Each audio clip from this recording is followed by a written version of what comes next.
သမီးတို့ MI ရဲ့အဖွဲ့အနေနဲ့အရွေးချယ်ခံလိုက်ရတာဖြစ်တဲ့အတွက်ကြောင့်အတိုင်းမသိဝမ်းသာမိပါတယ်။ workshop တွေတက်ရောက်ခွင့်ရမယ်ဆိုတဲ့သတင်းကိုကြားရတဲ့အခါမှာလေ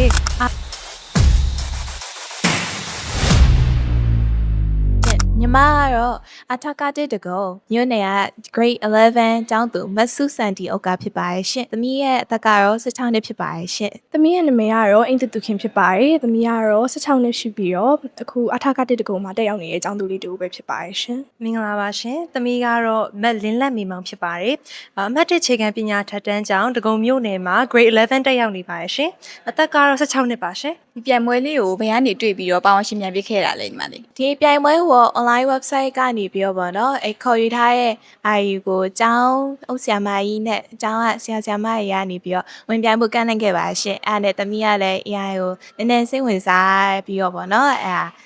လေးလာခြင်းတဲ့အတွက်ကြောင့်မလို့သမီးဝင်ပြိုင်ခဲ့ရဖြစ်ပါတယ်ရှင် သမီးကလည်း internet website တွေကနေပြီးတော့တဆင့်ရောနောက်ပြီးတော့သမီးတို့ကျောင်းကနေပြီးတော့ဆရာမတွေနဲ့နောက်ကျောင်းဆရာမကြီးကနေပြီးသမီးတို့အသိပေးရတဲ့အတွက်ကြောင့်ပြိုင်ပွဲလေးကိုလည်းစိတ်ဝင်စားပြီးတော့ဝင်ရောက်ရှင်ပြိုင်ခြင်းတဲ့အတွက်ကြောင့်ဝင်ရောက်ရှင်ပြိုင်ခြင်းပဲဖြစ်ပါတယ်ရှင်။ သမီးကလည်း STI Facebook page ကနေပြီးတော့မှတဆင့်တွေ့ပြီးတော့ပြိုင်ဖို့ထပ်စိတ်ဝင်စားခဲ့ပါတယ်။သမီးတို့ကျောင်းဘက်ကနေပြီးတော့လည်းကမ်းလှမ်းလာတာဖြစ်တဲ့အတွက်ကြောင့်ပါဝင်ရှင်ပြိုင်ဖို့တက်ဆုံးဖြတ်လိုက်တာဖြစ်ပါတယ်ရှင်။ ခုလက်ရှိညီမလေးတို့ကပြိုင်ပွဲဝင်ဖို့အတွက်ရွေးချယ်ခံရပြီပေါ့နော်ရွေးချယ်ခံရတဲ့ပုံမှာရောညီမလေးတို့အနေနဲ့ဘယ်လိုလေးခံစားရလဲဒီပြိုင်ပွဲမှာရောဘယ်လိုမျိုးလေးဆက်ပြီးရှင်ပြိုင်သွားမလဲဆိုတော့ပြပြပေးပါဦး ကဲရှင်အခုလိုမျိုးရွေးချယ်ခံရတဲ့အတွက်တော့အတိုင်းမသိဝမ်းသာမိပါတယ်ရှင်ပြီးတော့လည်းသမီးတို့ဒီပေါ့နော်ဒီ project နဲ့ပတ်သက်ပြီးလုပ်ချင်တဲ့အရာ project လေးတွေ program လေးတွေကိုလည်းဒီလက်တွေ့ပေါ့နော်အခု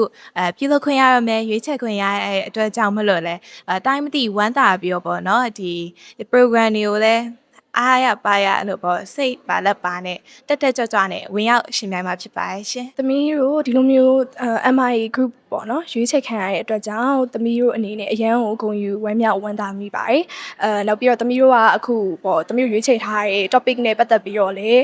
တေချာတင်ပြသွားမှာဖြစ်ပါတယ်တေချာစူးစမ်းပြီးပြိုင်ပွဲဝင်သွားမှာဖြစ်ပါတယ်ရှင်နောက်ပြီးတော့ဒီလိုမျိုးရှင်ပြိုင်ခွင့်ရတဲ့အတွက်ကြောင့်လည်းဒီလို workshop တွေတက်ရမယ်တက်ပြီးတော့ပြိုင်ပွဲကိုဒီ presentation တွေ pitching တွေလုပ်ရမယ်ဆိုတဲ့အတွက်ကြောင့်